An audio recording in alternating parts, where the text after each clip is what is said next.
Doctor, কাল তো আমি একদম ভালো ছিলাম, আজ হঠাৎ আমার এমন অবস্থা কেন? শোনো হাল্ক, তোমার শরীরে একটা ভয়ঙ্কর কেমিক্যাল ঢুকে পড়েছে। এই অবস্থা খুবই বিপজ্জনক, তোমার বাঁচার চান্স খুব কম। কি? তাহলে কি আমার যাত্রা এখানেই শেষ? আমার সাথে এমন হলো কিভাবে? হঠাৎ তার মনে পড়ে যায় সেদিন খাওয়া সেই জুসটা।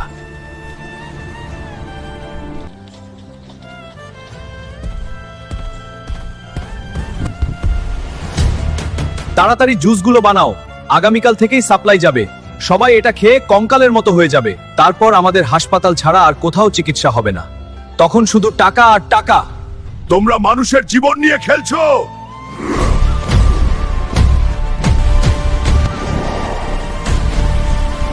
হাল্ক, আমাকে মাফ করে দে, আমি আর এমন করব না। এই নে তোর ভালো হওয়ার অ্যান্টিডোট। লোভের জন্য মানুষ যা করে, আমি থাকতে তা হতে দেব না।